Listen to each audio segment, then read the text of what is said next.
কথা, আমরা এখন যারা দুনিয়াতে আছি, সামনে বা বাহিরে আছি, দূরে আছি, বিশেষ করে যারা মুসলমান, সবার মনে একটাই স্বপ্ন, আমরা যেন মরার পরে কোথায় যেতে পারি? জান্নাতে যেতে পারি। সবার মনে একটাই কিন্তু স্বপ্ন, যে আমাদের সকলের আসল বাড়ি, আমাদের সকলের আসল ঠিকানা জান্নাতে যেন আমরা যেতে পারি। এটা সবাই চান কি না? কেউ দ্বিমত থাকলে হাত তুলে দেখান। এই যে কত মশা, যারা জান্নাতে যেতে চায় না, ফেল করছে পরীক্ষায়, কি করছে? ফেল করছে। তারপরে আমরা সবাই কোথায় যেতে চাই? জান্নাতে যেতে চাই। জান্নাত কার বাড়ি? আমার বাপের ভিটা। ওটা ভুল বললাম নাকি? জান্নাত হলে কার জায়গা? আমার বাপের ভিটা। সেটা প্রত্যেক অধিকার সেখানে, আমি যাব সেখানে। কিভাবে?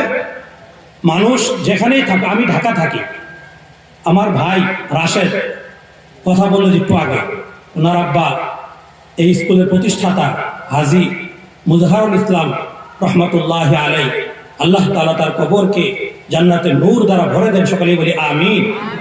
আমরা দুই ভাই ছোটবেলা থেকে একসাথে স্কুলে পড়াশোনা করেছি, মাদ্রাসায় পড়াশোনা করেছি, এবং হাফেজ, মাওলানা, মুফতি সবাই একসাথে। একটু সময় আটপিস, এখন খেদমত করতেছি একসাথেই।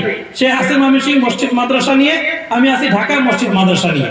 তার শ্বশুরবাড়ি ময়মনসিংহ, আমার শ্বশুরবাড়ি ময়মনসিংহ, একসাথেই সব। আল্লাহ তাআলা এখানে একসাথে আজকে মিলাই দিচ্ছে। কিন্তু তার কথা ভাবলে একটু কষ্ট লাগে, এই বয়সে তার আব্বা আমার দুজনকে সে হারায় ফেলছে, কেউ নাই।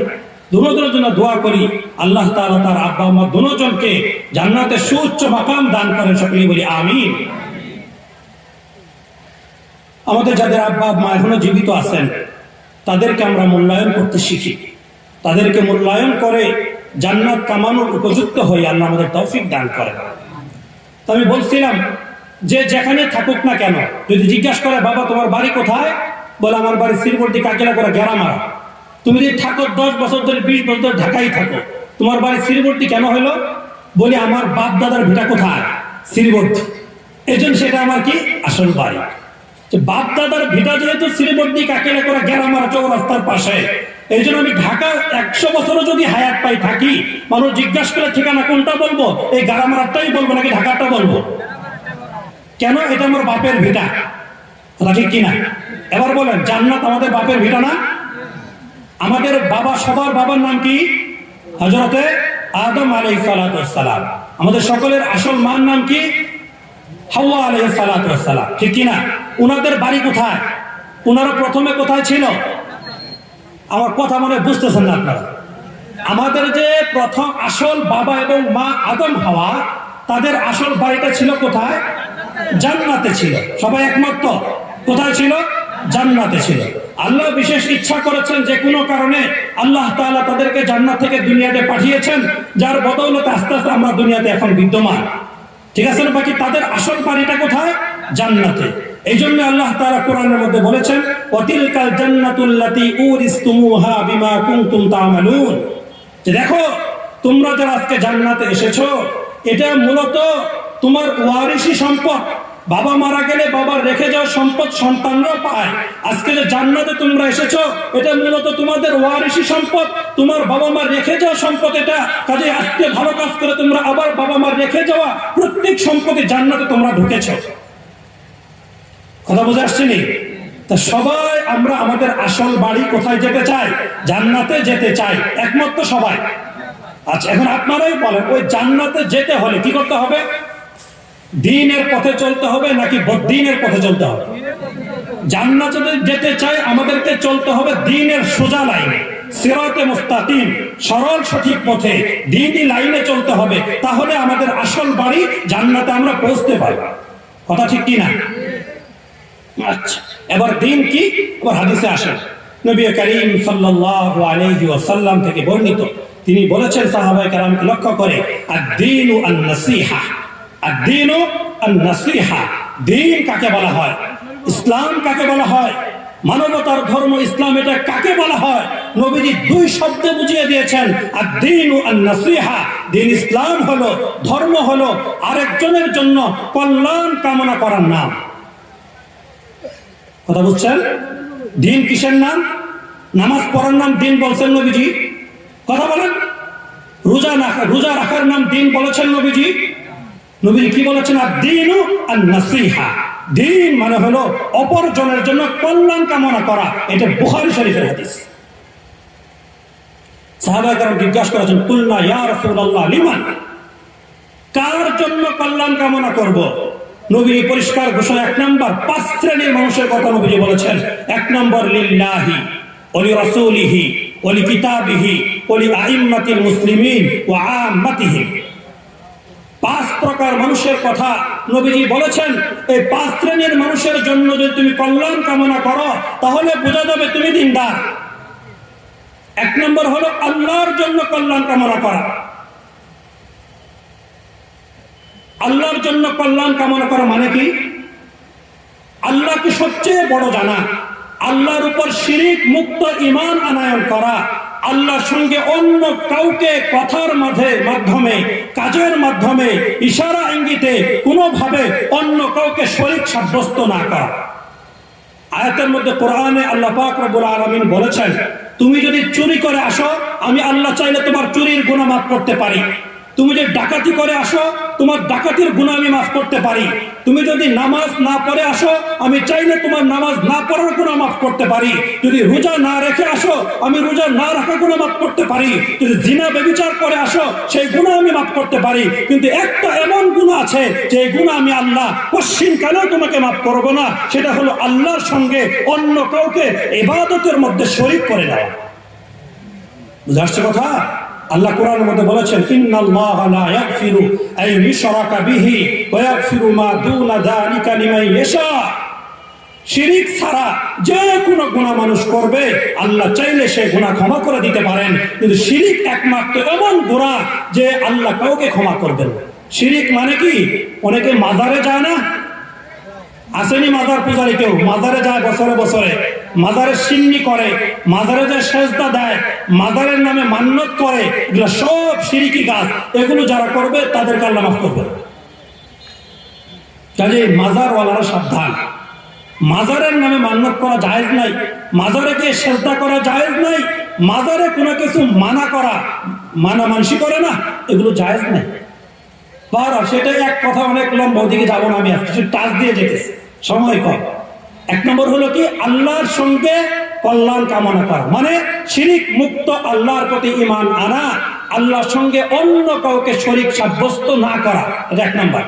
2 নম্বর ওলি রাসূলিহি, রাসূল সাল্লাল্লাহু আলাইহি ওয়াসাল্লামের জন্য কল্যাণ কামনা করা। এটা আমার ভাই রাশেদ বলে গেছে। রাসূলের জন্য কল্যাণ কামনা করা মানে কি? মানে হলো সর্বক্ষেত্রে নবীজির আদর্শ ফলো করে চলা। আমরা শুধু ধরে নিয়েছি কোথায়, যে মুখে দাড়ি রাখবো, লম্বা লম্বা লম্বা পাগড়ি বাঁধবো, লম্বা জামা পরবো, মসজিদে গিয়ে সামনের কাতারে নামাজ পড়বো, এবং দুপুরে খাবার পরে একটু কায়লুলা করবো, ভাত খাওয়ার পরে মিষ্টি খাবো, মেসওয়াক করবো। এগুলো হলো নবীজির সুন্নত। এর বাইরে নবীজির সুন্নত আমরা খুঁজে পাই না। মেসওয়াক করা আর তসবিহ টিপা আর দাড়ি রাখাই শুধু নবীজির সুন্নত না, আরো কিছু আছে। এগুলো আমরা জানতেও চাই না, শুনতেও চাই না, আমরা শুধু ধরে নিয়েছি এই কটাই সুন্নত। তাহলে এগুলো ভুল ধারণা। এই কয়টা সুন্নত ঠিক, তবে এগুলোই সুন্নত না, এগুলো সুন্নতের সামান্য একটা অংশ। অথচ সর্বক্ষেত্রে বলে গেছেন, লাকাদ কানা লাকুম ফি রাসূলিল্লাহি উসওয়াতুন হাসানা। জীবনের সর্বক্ষেত্রে, সর্বলাইনে যে গাড়ি চালায় তার জন্য নবীজির আদর্শ আছে, যে ক্ষেত খামারে কাজ করে তার জন্য নবীজির সুন্নত আছে, যে অন্য কারো আন্ডারে চাকরি করে তার জন্য নবীজির সুন্নত আছে, যে কোনো অফিস চালায় তার জন্য নবীজির সুন্নত আছে। সর্বক্ষেত্রে নবীজির সুন্নত আছে, আমরা জানি না, এই জন্য আমল করি। সহজ পেটে পায়ে নিচে যে মিষ্টি খাওয়া আর হলো দাড়ি রাখা, এই টুকটাক, এই বলে এটা উদ্দেশ্য হলে দাড়ির ছাইরা দেন, দাড়ি রাখেন না। এটা বললাম না দাড়ি রাখা দরকার, এটা বললাম। এটা বুঝতে পারি দাড়ি রাখা দরকার না, এটা কি বলা হয়েছে? অনেকে কালকে বলবো যে ইমরান বলছে দাড়ি রাখা এটা জরুরি না, এটা বলছি একবার। অথচ কিতাবের মধ্যে উলামায়ে কেরাম লিখেছেন, দুনিয়াতে যত গুনাহ আছে, যখন মানুষ ঘুমায় যায় তখন তার গুনাহ লেখার খাতাটা বন্ধ থাকে। গুনাহ আর লেখা হয় না, যতক্ষণ ঘুমে থাকে ততক্ষণ তার আমল নামায় কোনো গুনাহ লেখা হয় না। এটা হলো কিতাবের মধ্যে লেখা আছে। কিন্তু এমন একটা গুনাহ আছে, এই গুনাহ সে ঘুমে থাকলেও লেখা হবে, সেটা হলো দাড়ি কাটার গুনাহ। যতক্ষণ তার দাড়ি এক মুষ্টি থেকে কম হবে, এক মুষ্টির থেকে বেশি না হবে, এক মুষ্টি পুরো না হবে, যত ছোট করে রাখবে এক মুষ্টি হওয়ার আগ পর্যন্ত সে জাগ্রত থাকলে তো গুনাহ লেখা হবেই, ঘুমায় গেলে অটোমেটিক তার জন্য অনবরত গুনাহ লেখা হতে থাকবে। দাড়ি কাটা তো মারাত্মক গুনাহ। বুঝতে পারছেন ঘটনা কোন জায়গা? যখন আপনি দাড়ি হঠাৎ মারা গেলেন, দাড়ি রাখার সময় পাইলেন, এবার কবরে যাওয়ার পরে ফেরেশতারা ধাক্কা দেবে, এটা কোন দলের? আওয়ামী লীগ না বিএনপি? ধাক্কাটাই করবে। যদি দেখে যে এটা আমাদের দলের লোক, তার জন্য 7 খুন মাপ, ঠিক কিনা কথা? আর যখন আমাদের দলে দাঁড়িয়ে নাই, তার মানে অন্য বিরোধী দলের লোক, দেখ ডান্ডা কতক্ষণ, পরে দেখ কেন মুসলমান পরে আগে ডান্ডা কতক্ষণ লাগা, কেন বিরোধী দল? কথা বুঝতেছেন? দাড়ি ছাড়া যে কবরে যদি যান, আগে ফেরেশতারা কতক্ষণ ডান্ডা দিয়ে নিবে, এরপরে জিজ্ঞাসা শুরু হবে। কেন মনে করবে বিরোধী দল, এই জন্য কতক্ষণ দিয়ে নিবে, বিচার আচার পরে। বুঝতেছেন কথা? কিটা লাগতেছে মনে হয়, তাই না? আল্লাহ আমাদের বুঝার তৌফিক দান করেন। 2 নম্বর হলো নবীদের জন্য কল্যাণ কামনা করা। এবার 3 নম্বর আসে ওয়ালি কিতাব। যতগুলা কিতাব আল্লাহ তাআলা পৃথিবীর শুরু থেকে আমাদের কোরআন পর্যন্ত পাঠিয়েছেন, সমস্ত কিতাবকে বিশ্বাস করা, প্রত্যেকটা কিতাবের উপর ঈমান আনয়ন করা, এটা হলো জরুরি। বিশেষ করে আমাদের কোরআনের উপর কল্যাণ কামনা করা মানে কি? কোরআনের তেলাওয়াত শিখা, সহিভাবে কোরআন তেলাওয়াত শিখা। যারা কোরআন তেলাওয়াত করতে পারি, মাঝে মাঝে কোরআন খুলে তেলাওয়াত করা। যারা পড়তে পারি না, কমপক্ষে কোরআনটা মাঝে মাঝে খুলে একটু মুখের মধ্যে লাগানো, যেটা আল্লাহর কালাম পাঠিয়েছেন আমাদের হেদায়েতের জন্য, আমাদের পড়ার জন্য। কিন্তু আমি কপাল পুরা কোরআন পড়া শিখতে পারি না, আল্লাহ তোমার কালাম আমি শিখতে পারি না, এটা আফসোস করে মুখের মধ্যে লাগান না কোরআনটা। মনে চায় না তো? আপনার জন্মের পর থেকে এই পর্যন্ত বয়স হয়েছে 40 বছর, কোনদিন কোরআনটা হাতে নিয়ে দেখেন নাই আপনি যে আল্লাহর কালামটা কেমন? এই তৌফিক হয় না অনেক মুসলমান খুঁজে পাওয়া যাবে না? যদি হাত তুলতে বলে আপনার বয়স এখন 60, আজও পর্যন্ত একটা দিন কোরআন হাতে ধরার তৌফিক হয় নাই। কোরআন খুলে একটু দেখেন নাই আল্লাহ এখানে কি লিখছে, লেখাগুলো কেমন, সাদা না কালো না লাল, দেখার তৌফিক হয় নাই। এমন কপাল পরা মুসলমান আমরা। আমাদের জন্য শান্তির ফয়সালা কিভাবে হবে? কোরআনের সঙ্গে আমাদের এত হিংসা, এত বিদ্বেষ। কোরআন ধরতে, পড়তে, শিখতে মজা লাগে না? বাচ্চাদেরকে মক্তব পড়ায় স্কুল, মসজিদের মক্তব এখন বন্ধ হয়ে গেছে, কোনো মসজিদে মক্তব নাই। কেন? সকালে স্কুলে যান, মক্তব কখন দিবে, সময় নাই। বহরহাল আমাদের কোরআনের সঙ্গে সম্পর্ক গড়ার তৌফিক দান করেন। আমাদের বাচ্চাদেরকে ছোটবেলায় কোরআন শেখানোর মতো অভিভাবকদের সুবুদ্ধি উদয় করে দেন। সকলে বলি আমিন। 3 নাম্বার, কোরআনের সঙ্গে কি করা? কিতাবের সঙ্গে কল্যাণ কামনা করা, সৎ ব্যবহার করা। 4 নাম্বার কি? 1 নম্বর লিল্লাহি, 2 নম্বর ওলি রাসূলিহি, 3 নম্বর ওলি কিতাবিহি, 4 নম্বর ওলি আইম্মাতিল মুসলিমিন। কোথাও যদি মুসলিম শাসক থাকে, মুসলিম এলাকা পরিচালক থাকে, মুসলিম রাষ্ট্র পরিচালক থাকে, সে যদি শরীয়তের ভিতরে কোনো কথা বলে, তার কথা অমান্য করা, এটা তার জন্য মারাত্মক অপরাধ, সে জাহান্নামী হবে। হ্যাঁ, শরীয়তের বিরুদ্ধে কোনো কথা বললে সেটা তো মানা যাবে না, এটা সবাই জানে। এটা কেউ বললে শরীয়তের বিরুদ্ধে কথা বললে আল্লাহর নাফরমানি হয়, ইসলামের বিরুদ্ধে যায়, এমন কোন আদেশ যদি বাবা মাও করে, সেটা পালন করা জায়েজ নাই সন্তানের জন্য। বুঝা আসছে কথা? এটা হলো মানুষের জন্য আইন, মুসলমানের ইমামদের জন্য, প্রতিনিধিদের জন্য কল্যাণ কামনা করা। 5 নাম্বার, এটা নিয়ে মূলত আমি আজকে 2টা কথা বলবো। সেটা হলো ওলি আম্মাতিহিম, সাধারণ মানুষের জন্য, জনসাধারণের জন্য। এখানে বলছে নবীজি শুধু মুসলমানদের জন্য বলছেন এই কথা, বলছে ওলি আম্মাতিহিম, এখানে সব ধর্মের লোক অন্তর্ভুক্ত। তুমি মুসলমান হও, তুমি হিন্দু হও, তুমি খ্রিস্টান হও, তুমি বৌদ্ধ হও, তুমি যে ধর্মের হও না কেন, তোমার দায়িত্ব হলো আরেকজনের জন্য, আল্লাহর মাখলুক সে, আল্লাহর সৃষ্টি জীব সে, তার জন্য কল্যাণ কামনা করা, তার জন্য উত্তম বিষয়কে তোমার মনে মনে আসা, এটা তোমার জন্য দায়িত্ব, জরুরি দায়িত্ব, এটা তোমার জন্য। কথা বুঝে আসছে? এজন্য হাদিসের মধ্যে নবী করিম সাল্লাল্লাহু আলাইহি ওয়াসাল্লাম বলেছেন, বুখারী শরীফের হাদিস, মান কানা ইউমিনু বিল্লাহি ওয়াল ইয়াউমিল আখির ফালা ইউযি জারাহু। যে ব্যক্তি বিশ্বাস করে যে আল্লাহ আছেন, আল্লাহ এক সময় বিচারের দাঁড়িপাল্লা দাঁড় করাবেন, যেখানে বিন্দু পরিমাণ কোনো বেইনসাফির সুযোগ নাই, যেখানে আল্লাহ যে ফায়সালা করবে, আল্লাহ যে বিচার করবে, সে বিচারকে ঘোরানো যায় এমন কোন সুপারিশের ব্যবস্থা নাই যে সুপারিশের মাধ্যমে যেখানে টাকা ঢাললে, যেখানে ঘুষ দিলে আল্লাহর বিচারটা উল্টা দিকে ঘুরে যাবে, এমন কোন ব্যবস্থা নাই। এই বিশ্বাস যে ব্যক্তি করে যে আল্লাহ এমন বিচার ব্যবস্থা পরকালে কায়েম করবেন যে বিচার ব্যবস্থা ঘোরানোর মতো পৃথিবীর কারো কোনো ক্ষমতা থাকবে না। আপনারা কি বলেন, ঘোরাতে পারবেন? দুনিয়ার বিচার তো ক্ষমতা যার, বিচার অটোমেটিক তার দিকে ঘুরে যায়। টাকার ভান্ডিল যার মোটা, বিচার তার দিকে ঘুরে যায়। আল্লাহর বিচার কিন্তু এরকম ঘুরবে না।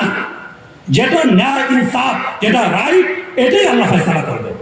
নবীজি বলেন, ওই আল্লাহকে যে বিশ্বাস করে এবং পরকালে যে তার বিচার হবে, কার কতটুকু সম্পদ সে বুঝে খাইছে, কতটুকু দিছে, এটা যে বিশ্বাস করে, ওই ব্যক্তি যেন তার প্রতিবেশীকে কষ্ট না দেয়, তার প্রতিবেশীকে কষ্ট না দেয়। ফালা ইউযি জারাহু, সে যেন তার প্রতিবেশীকে কষ্ট না দেয়। এখনো নবীজি কথা বলেন নাই তোমার প্রতিবেশী মুসলমান হলে তাকে কষ্ট দিও না, তোমার প্রতিবেশী হিন্দু হলে তাকে কষ্ট দাও, এই কথা নবীজি বলছেন কোথাও? তাহলে কেন আমাদের মনে এটা আসবে আমার পাশে হিন্দুরা থাকলে তাকে সারাদিন চটকানা দিব, তার উঠতে পর তাকে ভুল ধরবো? এটা ইসলাম শিখাইছে আমাদেরকে। আমাদের পাশে হিন্দু ভাইরা আছে না, আজকে তারাও তো আমাদের ওয়াজ শুনতেছে না? ইসলামের বাণী তারাও তো শুনতেছে। নবীজি কি বলে গেছেন? ফালা ইউযি জারাহু, তোমার প্রতিবেশী যেই হোক, যে তোমার পাশে থাকে, যে তোমার ঘরের পাশে ঘর, যে তোমার গ্রামের পাশে গ্রাম, যে তোমার রাস্তা দিয়ে চলে, যে তোমার বাজার থেকে বাজার করে, যে তোমার বাহনে চলে, সে তোমার প্রতিবেশী। তাকে কষ্ট দিলে তুমি মুসলমান না।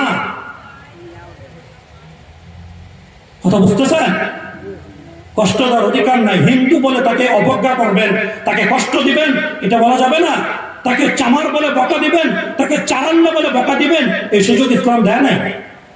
হ্যাঁ, আপনি তাকে ইসলামের দাওয়াত দিবেন, একত্ববাদের কথা বলবেন, ইসলামের সৌন্দর্যের কথা বলবেন, যেন সে ইসলাম গ্রহণ করে আদরের সাথে, মহব্বতের সাথে তাকে দাওয়াত দিতে পারেন, তাকে চটকানা দিতে পারেন না। আপনি কথা বুঝতেছেন? একদম আয়নার মতো পরিষ্কার কথা, কোরআন হাদিসের কথা। এটা হলো নবীজি বললেন, ফালা ইউযি জারাহু, তোমার প্রতিবেশী যেন কষ্ট না পায়। আর এখন আমাদের সমাজের অবস্থা কি? সে আমার প্রতিবেশী হইল কেন, এই জন্য তার ক্ষতি করবো আমি। দূরের মানুষের সঙ্গে ভালো ব্যবহার করে, আরেক গ্রামে গেলে তার মুখ দিয়ে শুধু মধু পড়ে, মধু, হাসি মুখে কথা বলে, কিন্তু নিজের ঘরের পাশে যে চাচাতো ভাইয়ের ঘর, তার চাচার ঘর, তার প্রতিবেশীর ঘর, তার সঙ্গে কোনোদিন হাসি মুখে কথা বলে না। কথা বুঝে আসতেছে? তিতা লাগতেছে? ইসলামের শিক্ষা। হাদিসের মধ্যে নবী অন্য হাদিসে বলেছেন যে প্রতিবেশীর হকের ব্যাপারে আল্লাহ তাআলা জিবরিল আমিনকে আমার কাছে এত বারবার পাঠিয়েছেন, আমার ধারণা হতে লাগলো না যেন হঠাৎ আল্লাহ বলে দেন তুমি মারা গেলে তোমার সম্পদের ভাগীদার তোমার প্রতিবেশী হবে। ইন্নামা সাইওয়ারিসুহু, না যেন তাদেরকে আমার সম্পদের ভাগীদার বানিয়ে দেওয়া হয়, এই আশঙ্কা করেছেন নবীজি।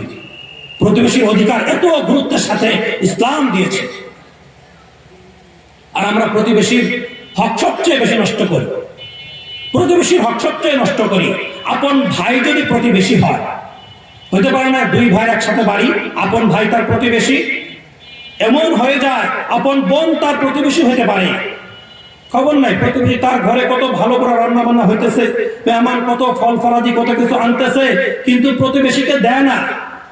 যদি স্বামী বলে বা বাড়ির প্রধান বলে প্রতিবেশীর কাছে কিছু ফল দিয়ে আসো না, আজকে জামাই আসছে 1 কেজি ফল নিয়ে আসছে নতুন, এখন সে ঘরের বউ কি করে জানে?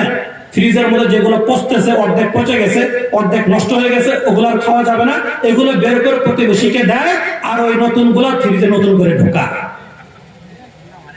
এরকম হয় না? এখন যদি ঘরের প্রধান বলে এরকম করলা কেন, নতুন ফল থেকে তাদেরকে দাও, তখন উত্তর দেখে যে তুমি বেশি বুঝো না, যদি তুমি বেশি বুঝো তুমি সব করো, মহিলার ফিকে ফেলে তুমি সব করো, আমি পারবো না। তাদের বাড়িতে কয়েকদিন আগে জামাই আসছিল, তার জামাই কত কিছু আনছিল, সে আমাদেরকে কি দিছিল মনে নাই, আমি দিব কেন? এরকম মহিলা আছে না নাই? মহিলারা তো আমার আওয়াজ মনে শুনতেছে, আমার বকা দিবে হয়তো। এটা বাস্তব কথা না? আমি ইমামতি করি ঢাকায়, ওই জায়গায় বসে বস্তুদের আমার কাছে সেগুলো বলে যে হুজুর এরকম ঘটনা, পাশাপাশি ফ্ল্যাটে থাকে কিন্তু এমন ঘটনা। এজন্য এগুলো সংশোধন করা চাই, এগুলো থেকে বিরত থাকা চাই। আরেকজনের জন্য সে নাস্তার ব্যবস্থা করে, আরেকজনের জন্য রাস্তার সুন্দর ব্যবস্থা করে, তার প্রতিবেশীর জন্য সে আরাম ব্যবস্থা করবে না? প্রতিবেশীকে কষ্ট দেওয়াই মানে এই জন্য যেন তাকে দুনিয়াতে পাঠানো হয়েছে, সে প্রতিবেশী কি করবে? কষ্ট দিবে। তার ধারণা এরকম, তার আচরণটা এরকম বোঝা যায়, তার উদ্দেশ্য সে প্রতিবেশীকে কি করবে? কষ্ট দিবে। একটা গাছ বাঁকা হয়ে আছে, সেটা কাটবে না কেন? এর নিচ দিয়ে আমার ভাই যায়, এর জন্য আমি কাটবো না, সেজন্য একটু নিচা হয়ে যায়, এই গাছটা কাটবো না। হ্যাঁ, অন্য কেউ গেলে গাছ কাটে সোজা করে দিবে, কিন্তু তার ভাইতে যায়, এই জন্য গাছটা সোজা করে দিবে না সে। কেন? আমার ভাই তো কষ্ট করে যেতে হবে। সে আমার প্রতিবেশী হইল কেন? সে আমার ভাই হইল কেন? এই জন্য তার শাস্তি সে বাঁকা গাছের নিচ দিয়ে উপর হয়ে যাবে। নাই বাংলাদেশে এরকম ব্যবস্থা নাই। এগুলার ওয়াজ করে কি হবে বলেন? এই জন্য নবী পরিষ্কার বললেন, বুখারী শরীফের বর্ণনা, মান কানা ইউমিনু বিল্লাহি ওয়াল ইয়াউমিল আখির ফালা ইউযি জারাহু, যে আল্লাহকে বিশ্বাস করে, যে পরকালকে বিশ্বাস করে, সে যেন পশ্চিম কালেও তার প্রতিবেশীকে কষ্ট না দেয়। প্রতিবেশীকে কষ্ট দিলে সে যতই নামাজ রোজা করুক, সে মুসলমান হবে না, জান্নাতে যেতে পারবে না।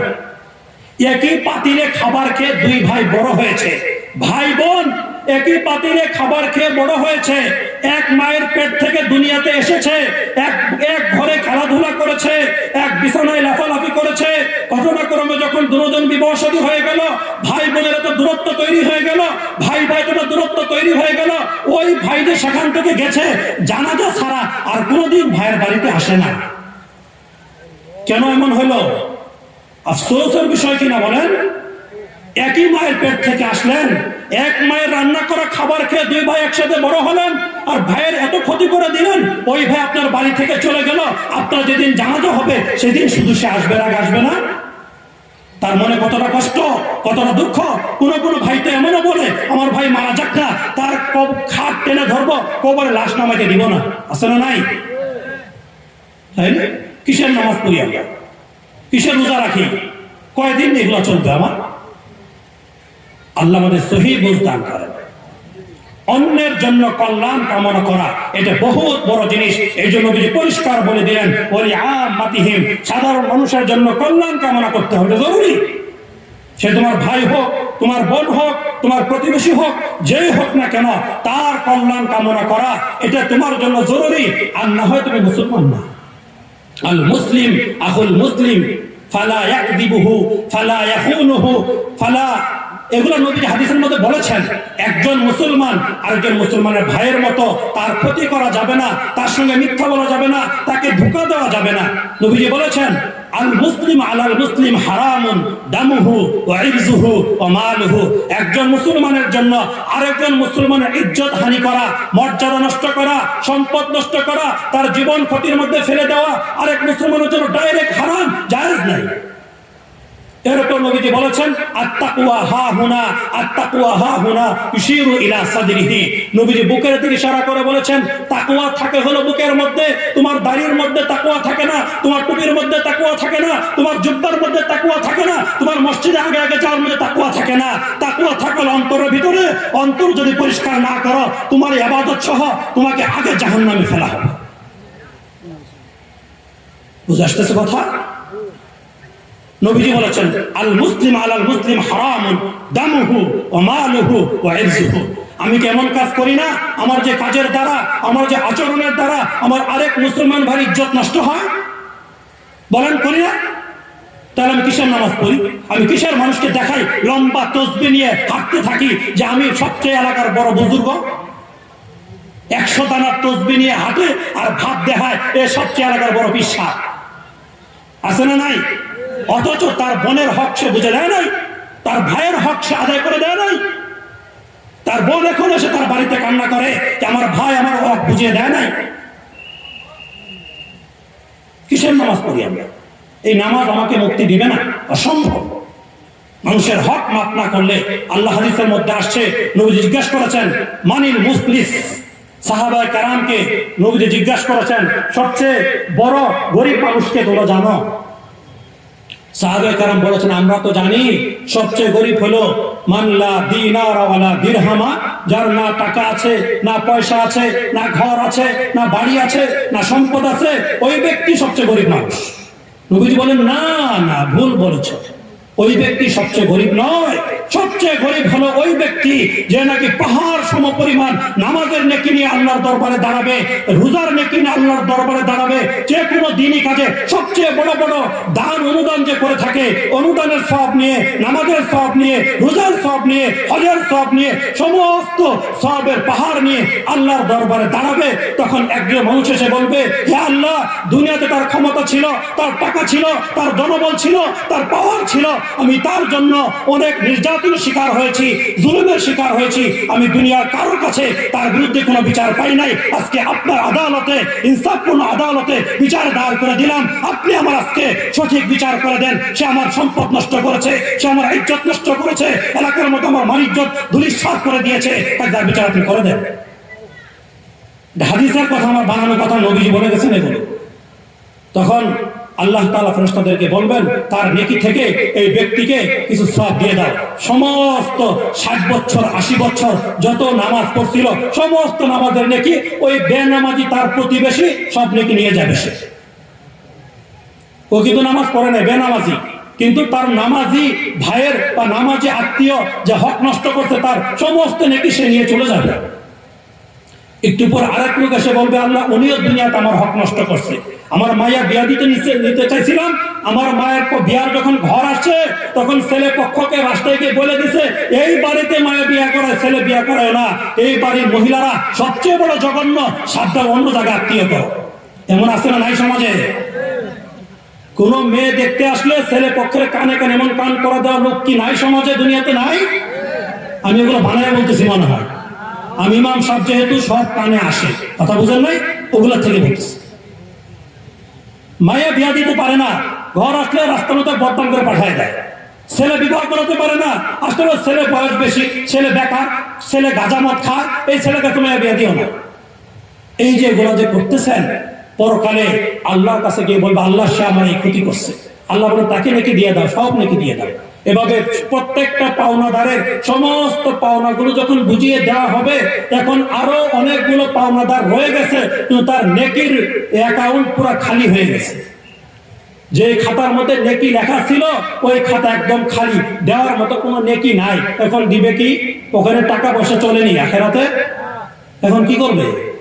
আল্লাহ বলবেন, এক কাজ করো, যেই পাওনাদার গুলো আছে 10 জন, তাদের পাওনাদারের যতগুলা গুনাহ আছে সমস্ত গুনাহগুলো ওই বেটার মাথার উপর দিয়ে দাও, এগুলো নিয়ে জাহান্নামে যাক, আর ওদেরকে জান্নাতে দিয়ে দাও। কেমন হবে বলেন? এই জন্য দুনিয়াতে একটু কষ্ট পাইলে এত মন খারাপ করে দেবে। দুনিয়া যদি কেউ আপনার হক নষ্ট করে, আইল সাইডতে আধা বিঘা জমি নিজের জমির মধ্যে ঢুকায় ফেলেছে, আছে না নাই? মনে করে আমি বহুত চালাক, যেমন কোন বরগাদার পায় যে বরগাদার প্রতি সিজনে 2 আঙ্গুল করে আল সাইডে তার জমি বাড়াইতে পারে, ওই বরগাদারকে জমিওয়ালা বাহবা দেয়, পুরস্কার দেয়, খুশি হয়, তুই একটা আসল বরগাদার। কেন? তুই প্রতি মৌসুমে আল সাইডে জমির পরিমাণ বাড়াইতে পারছিস। মহা খুশি, বরগাদারও খুশি, মালিকও খুশি। বলেন আপনাদের পরকালে দশাটা কি হবে? দুনিয়াতে কয়দিন বাঁচবেন, কয় বছর খাবেন, হারাম খাবার কয়দিন খাবেন? আমরা সুদ খাওয়াকে হারাম মনে করি, আমরা ঘুষ খাওয়াকে হারাম মনে করি, আমরা চুরি করাকে হারাম মনে করি, কিন্তু প্রতি মৌসুমে 2 ইঞ্চি করে বাতর ছেড়ে জায়গা পারে, ওখানে 2 কুয়া ধান লাগাই দিলাম, ওটাকে হারাম মনে করি না। কথা বলেন, বাস্তব না মিথ্যা বলবো? বাস্তব কথা না এগুলো, এগুলো আমার বানান না, কোরআন হাদিসের কথা। নবীজি পরিষ্কার বলেছেন, এগুলো ওই আমমাতিহীন জনসাধারণের জন্য কল্যাণ কামনা করতে হবে। কল্যাণ কামনা করা মানে হলো তুমি নিজের জন্য যেটা পছন্দ করো, তোমার ভাইয়ের জন্য সেটা পছন্দ করো। মা ইউহিব্বু লিনাফসিহি মা ইউহিব্বু লিআখিহি ইউহিব্বু লিনাফসিহি। যে জিনিসকে তোমার নিজের জন্য পছন্দ করো, ভালোবাসো, ওই জিনিস তোমার ভাইয়ের জন্য তুমি পছন্দ করো না কেন? ওখানে তোমার হিংসা লাগে কেন? তুমি কামনা করো তোমার ছেলে যেন এই পরীক্ষায় গোল্ডেন পায়, ভালো মার্কে পাস করে, এটা তুমি কামনা করো। আর মনে মনে করো অমুকের মাইয়াটা যদি ফেল করতো, অমুকের পুরোটা যদি কোনো মতে ফেল করে যেত, এমন আছে না নাই? তুই পরীক্ষার রেজাল্ট দেয়, একজনের ছেলে পাইছে হলো গোল্ডেন বা A+ পাইছে, আরেকজনের পোলায় পাইছে হলো কোনো মতে ফেল করছে। যা ফেল করছে পয়সা হলো কি কপালটা, এর পোলা এত ভালো ফলাফল করলো, আমারটা ফেল করলো, এর পুরো হঠাৎ খারাপের মরে যেত না? এরকম আছে না অনেকে? হঠাৎ তার ব্যবসাটা ধ্বংস হয়ে যাইতো। হঠাৎ তার একটা ক্ষতি হয়ে যেত, এমন কামনা করে, হিংসা জলে খালি শরীরের মধ্যে জলে, সে কেন আগে বাড়বে, তার ছেলেরা কেন শিক্ষিত হবে, তার মেয়ে কেন শিক্ষিত হবে, সে কেন আগে বাড়বে, এগুলো শুধু মনের মধ্যে জ্বালা পোড়া করে। একজন নবীজি বললেন, তুমি নিজের জন্য যেটা ভালো মনে করো, তোমার অপর ভাইয়ের জন্য সেটাকেই ভালো মনে করো, তাহলে তুমি খাঁটি মুসলমান, তাহলে তোমার দ্বারা ফায়দা হবে। অন্যের জন্য যদি তুমি কিছু করো তাহলে তোমার পরকালে মুক্তি সহজ হবে। শুধু নামাজ রোজার দ্বারা পরকালে মুক্তি হবে না, শুধু নামাজ রোজার দ্বারা পরকালে মুক্তি হবে না, অন্তরকে পরিষ্কার করতে হবে। ইয়াউমা লা ইয়ানফাউ মালুন ওয়ালা বানুন ইল্লা মান আতাল্লাহা বিকলবিন সালিম। আল্লাহ বলেছেন সেদিন সন্তান কোনো কাজে আসবে না, সেদিন সম্পদ কোনো কাজে আসবে না, সেদিন পদমর্যাদা কোনো কাজে আসবে না, সেদিন শুধু কাজে আসবে তোমার অন্তর যদি পবিত্র নিয়ে তুমি যেতে পারো আল্লাহর কাছে। অন্তর যদি পবিত্র না হয়, অন্তরের ভিতরে যদি ক্রিমিনালিটি থাকে, নামাজও পড়ে নামাজের সেজদায় গিয়ে চিন্তা করে অমুক জন্য কেমনে বাস দেওয়া যায়, নামাজের রুকুতে গিয়ে চিন্তা করে অমুকের রাস্তাটা কেমনে বন্ধ করা যায়, এগুলো মনে হয় নাই। আপনারা সব ফেরেশতা, এগুলো আপনারা বুঝেন না, এগুলো আপনাদের এলাকায় মনে হয় নাই, এই জন্য কথাগুলো বুঝতেছেন। এগুলো ঢাকায় আছে, এই জন্য আমি বলতেছি। এই এলাকা নাও থাকতে পারে, এলাকা আমার এলাকা না, আমার এলাকার মানুষ ভালো থাকবে কিন্তু স্বাভাবিক। আশা করি এলাকা যে আলেম ওলামা আছে আশপাশে 14 গ্রামেও নাই। আল্লাহু আকবার, আল্লাহ আমাদেরকে হেফাজত করবে। সময় তো নাই, কথা বলবো কি, এই সময় প্রায় শেষ, অল্প কিছুক্ষণ আছে। বারহাল দেখেন বুখারী শরীফের হাদিস, এক বেশ্যা মহিলা, নর্তকী মহিলা, খারাপ মহিলা, সারা রাত নাচ গান করে, দেহ ব্যবসা করে, এমন এক মহিলা সারা রাত্র তার অপকর্ম করার পরে অনুষ্ঠান শেষ করে দিনের বেলা তার বাড়িতে ফিরতেছে, রাস্তার মধ্যে দেখলে একটা কুত্তা পিপাসায় জিহ্বা বের হয়ে গেছে, কথা বুঝতেছেন? কে এরকম করতেছে? নিকৃষ্ট একটা প্রাণী, হারাম একটা প্রাণী, যে কুত্তা কোনো পাত্রের মধ্যে মুখ দিলে 7 বার ধোয়া ছাড়া পাক হয় না, ওই প্রাণী পিপাসায় কাতর এরকম কষ্ট পাইতেছে। একটু গরম পানি দিলে। ওই মহিলা দেখলো ওই কুত্তাটা তো পিপাসা অনেক কষ্ট হইতেছে, পাশে একটা কুয়া, কূপ থেকে কুকুর পানি উঠায় খেতে পারে। বুখারীর হাদিস বল, কোনো বানানো কিচ্ছা কাহিনী না, বুখারী শরীফের হাদিস। তখন ওই মহিলা করছে কি, তার গায়ের ওড়না 2টা জোড়া দিছে, গিট্টো দিছে কোনার মধ্যে, গিট্টো দিয়ে তার পায়ে যে শু থাকে না, শু এটা পড়ছেন না, এই শুর মধ্যে গিট্টো দিয়ে ওই কূপের মধ্যে চুবাইছে ওই এটা, ওই জুতাটা, ওই জুতার মধ্যে কিছু পানি উঠছে, উঠায় কুকুরকে খাওয়াইছে। এভাবে 1 বার 2 বার 3 বার কয়েকবার পানি উঠিয়ে উঠিয়ে কুকুরকে খাওয়াইছে। কে? ওই নর্তকী মহিলা। কুকুরকে খাওয়ানোর পরে এবার কুকুর পিপাসা শেষ, কুকুর পরিতৃপ্ত হয়েছে। হাদিসের মধ্যে নবীজি পরিষ্কার ঘোষণা দিয়েছেন, আল্লাহর একটা মাখলুককে এই নর্তকী মহিলা এভাবে সম্মান করার কারণে, এভাবে তাকে বিপদের মুহূর্তে সাহায্য করার কারণে আল্লাহ ওই নর্তকী মহিলার জন্য জান্নাতের ফয়সালা করে দিয়েছেন। সকল সুবহানাল্লাহ বলেন না? কোন মানুষের সেবা করে নাই, তো চাচা জ্যাঠার সেবা করে নাই, কার সেবা করছে? একজন কুকুরের সেবা করছে, নর্তকী মহিলার সেবা করছে। নর্তকী মহিলার সেবা করার কারণে আল্লাহ তাআলা ওই মহিলার জন্য, এরকম নিকৃষ্ট খারাপ মহিলার জন্য যদি জান্নাতের ফয়সালা করে দিতে পারে, আশরাফুল মাখলুকাত, সৃষ্টির সবচেয়ে সেরা জীব হলো মানুষ জাতি, এই মানুষকে যদি আরেক মানুষের সেবা করে, আরেক মানুষকে বিপদের সময় সাহায্য করে, আরেক মানুষকে তার পাশে গিয়ে দাঁড়ায়, আল্লাহ কি তার জন্য কিছুই দিবেন না? কি মনে হয় দিবেন না? এজন্য মুসলমান হতে চাইলে আরেক মুসলমানের পাশে দাঁড়াতে হবে, আরেক মুসলমানের পিছনে বাঁশ ঢুকিয়ে রাখবেন আর আপনি নামাজ পড়ার পর আশা করবেন আল্লাহ আপনাকে জান্নাত দিবে, এটা কোনোদিনই হবে না, এটা কোনোদিনই হবে না। এটা ভুল কথা, মিছা কথা, এটা হবে না। কথা মনে হয় বেশি তিতা হয়ে যেতেছে, এই কথাগুলো দূরের বক্তারা বলবেন। আমি আপনাদের এলাকার সন্তান, ঘরের মানুষ, আমার হয়তো চেহারা না চিনলেও নাম অনেকে শুনছেন। আমি নুরুল ইসলাম মাস্টারের ছোট ছেলে ইমরান হুসাইন, আপনার অবশ্যই চেনার কথা। আমার আব্বার জন্য দোয়া করবেন, আল্লাহ যেন আব্বার নেক হায়াতের মধ্যে বরকত দান করে, আরো সুস্থতার সাথে নেক হায়াত, আল্লাহ অনেক দীর্ঘ হায়াত যেন দান করেন। সকলে বলে আমিন। আমার আব্বার অনেকেই চিনেন কেমন মানুষ, সারা জীবন কত কষ্ট করে চলছে শুধু ইসলামের উপর কায়েম থাকার জন্য। আপনারা জানেন, দোয়া চাই তার জন্য, আল্লাহ তার নেক হায়াতের অনেক বরকত দান করেন।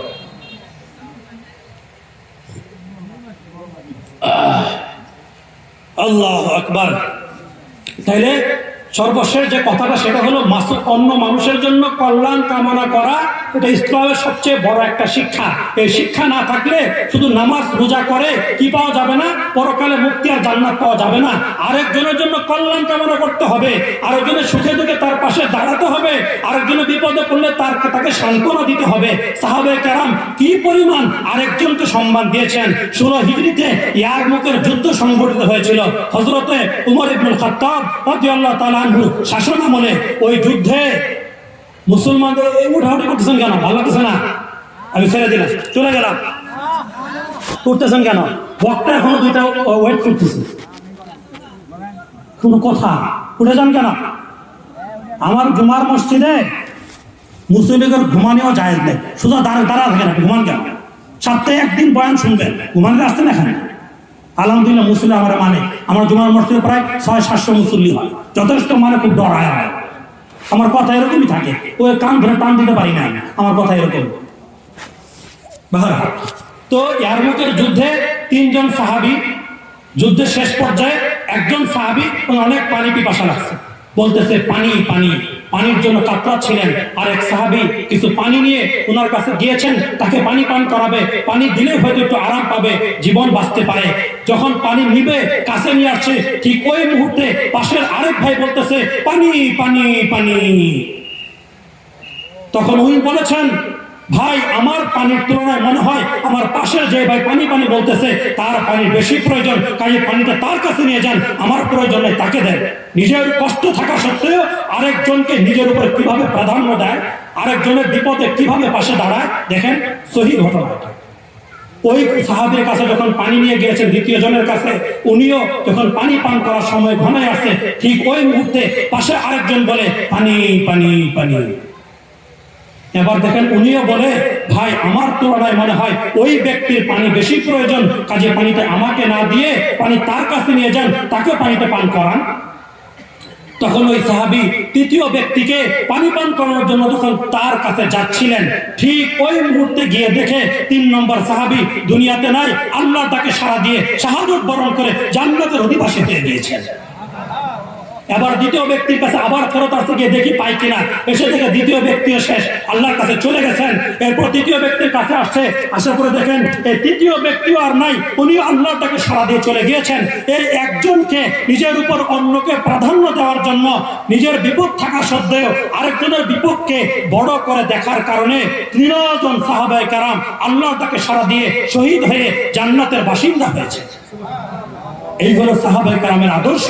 নবীজি তাদের এভাবে গড়ে তুলেছেন, ওনারা এভাবে নবীজি থেকে শিক্ষা গ্রহণ করেছেন। নিজের উপরে অন্যজনকে প্রাধান্য দেওয়া, নিজের উপরে অন্যজনকে প্রাধান্য দেওয়া, নিজের প্রয়োজন তবুও নিজের প্রয়োজনটা না গ্রহণ করে অন্যজনকে নিজের উপরে কি দেওয়া, প্রাধান্য দেওয়া।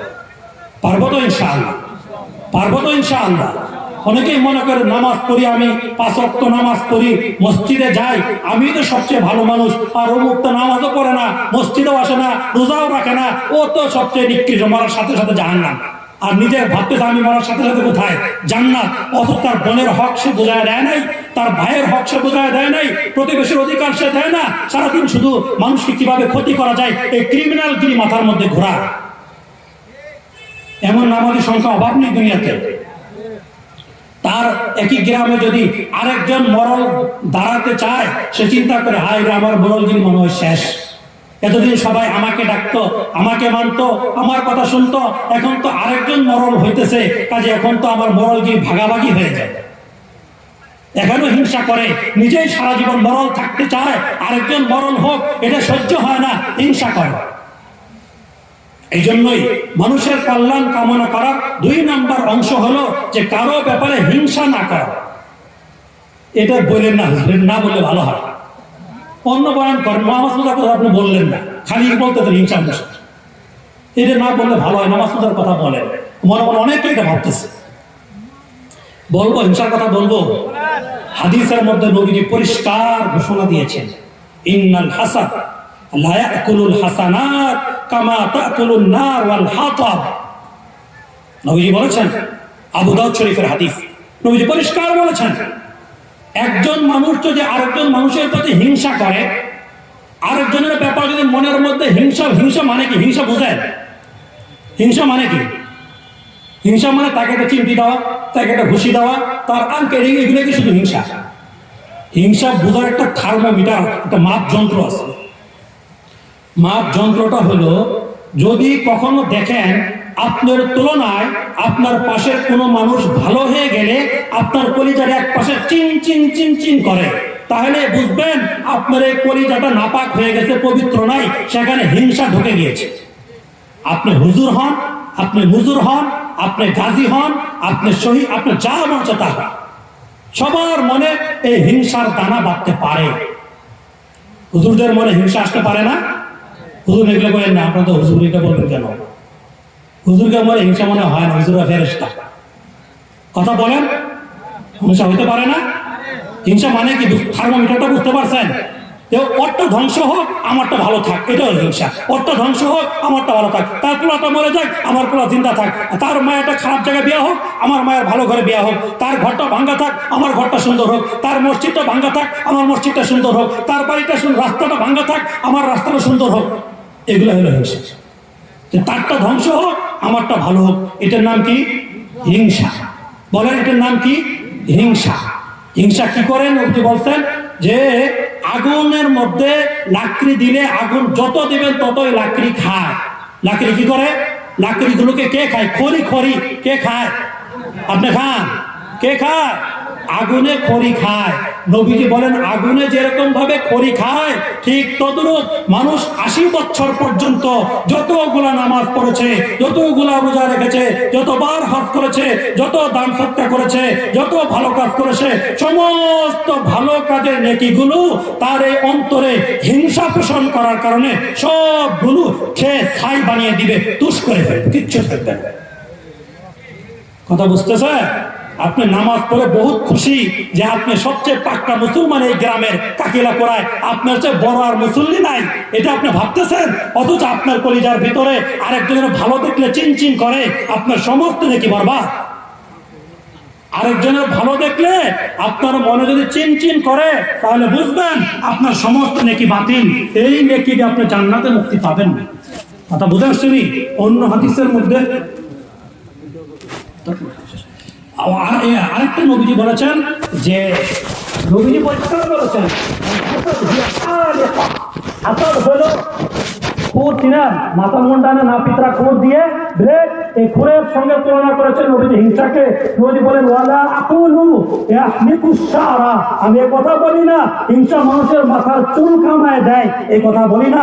ওয়ালাকিন্নাল হাসাদ ইয়াহলুকুদ দ্বীন, কিন্তু হিংসা এমন মারাত্মক একটা অপরাধ এবং মারাত্মক একটা গুনাহ যে এই হিংসা মানুষের সমস্ত দিনদারিকে, ইসলামকে এভাবে কর্ষণ করে শেষ করে দেয়। খুর যেমন নাকি মাথার চুলকে কেটে শেষ করে দেয়, মনের মধ্যে হিংসা লালন করলে ওই মাথার চুলের মতো তার দিনদারিকে কেটে শেষ করে দেয়।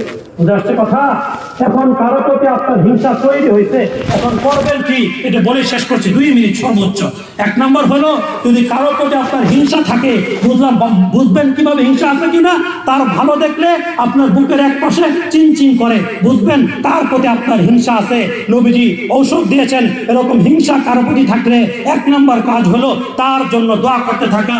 হে আল্লাহ, আপনি যে তাকে ভালো জিনিসটা দিয়েছেন, ভালো নিয়ামত দান করেছেন, শিক্ষিত সন্তান দিয়েছেন, টাকা রোজগার করার মতো সন্তান দিয়েছেন, মেয়েদের ভালো জায়গায় বিবাহ ব্যবস্থা করে দিয়েছেন, সুন্দর রাস্তা দিয়েছেন, সুন্দর বাড়ি দিয়েছেন, আল্লাহ আপনি আমাকেও দান করেন।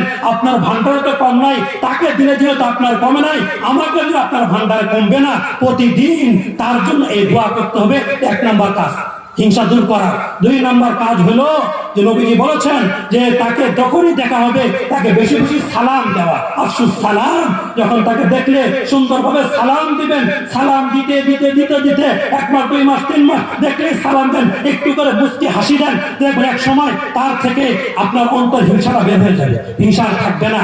3 নম্বর কাজ হলো তাহাদাউ তাহাব্বু। নবীজি বলেছেন, যার সঙ্গে তোমার হিংসা লাগে, যার সঙ্গে তোমার গুসা লাগে, যার ভালো দেখলে তোমার ভিতরে চিনচিন করে, তাকে তুমি মাঝে মাঝে হাদিয়া দাও, তাকে একটা মেসওয়াক কিনে দাও, তাকে একটা এক কাপ চা খাওয়ানো বাজারে, একদিন তাকে ঘরে দাওয়াত দিয়ে মেহমানদারি করাও, তাকে একটা জায়নামাজ হাদিয়া দাও, তাকে একটা পোশাক হাদিয়া দাও, তাকে একটা লাউ কিনে দাও না, একখানি কলা কিনে দাও না, তাকে কিছু কিছু হাদিয়া দিতে থাকো। এই হাদিয়া আদান প্রদান করার দ্বারা দেখবা আল্লাহর নবী তো ভুল বলেন নাই, নবী বলেছেন তার সঙ্গে তোমার মহব্বত তৈরি হবে, হৃদ্যতা তৈরি হবে, ভালোবাসা তৈরি হবে। এখন আর তাকে দেখলে তোমার হিংসা লাগবে না। এই কাজগুলো যদি করতে পারি তাহলে মন থেকে হিংসা বের হয়ে যাবে। আর হিংসা যদি বের হয়ে যায় তাহলে আরেকজনের সুখে দেখে তার পাশে দাঁড়ানো সহজ হবে, তার জন্য কল্যাণ কামনা করা সহজ হবে। আর এগুলো যদি করতে পারি তাহলে আমাদের আসল ঠিকানা, আসল বাড়ি মনে আছে কোনটা? সেটা জান্নাত। আমাদের বাপ দাদার ভিটা কোনটা? জান্নাত। সেখানে যাওয়া সহজ হবে। আল্লাহ আমাদের সকলকে কথাগুলো সুন্দরভাবে বুঝে আমল করার তৌফিক দান করেন। আপনাদের এলাকার সন্তান সকলের কাছে আবার দোয়া চাই, আমার আব্বার জন্য বিশেষভাবে দোয়া চাই, আমার আম্মার জন্য দোয়া চাই, আমার দাদাদের সকল যারা আত্মীয় স্বজন মারা গেছেন সকলের জন্য বিশেষভাবে দোয়া চাই। বিশেষ করে আমার ছোট ভাই ইটার কথা বলতে রাশেদ মাহমুদ, তার আব্বা আম্মা দুজনের জন্য আবার খুব কষ্ট লাগে মনে করি, তার আব্বা আম্মার জন্য সকলের কাছে মাগফিরাতের দোয়া চাই। আল্লাহ তাআলা যেন তার আব্বা আম্মার কবরকে জান্নাতের নূর দ্বারা নূরান্বিত করে দেন। শুকরিয়া বলি আমিন। ওয়া আখিরু দাওয়ানা আলহামদুলিল্লাহি রাব্বিল আলামিন। আলহামদুলিল্লাহ, মাশাআল্লাহ, জাযাকাল্লাহ। হযরত ওনার গুরুত্বপূর্ণ আলোচনা করার জন্য অসংখ্য ধন্যবাদ। জ্ঞান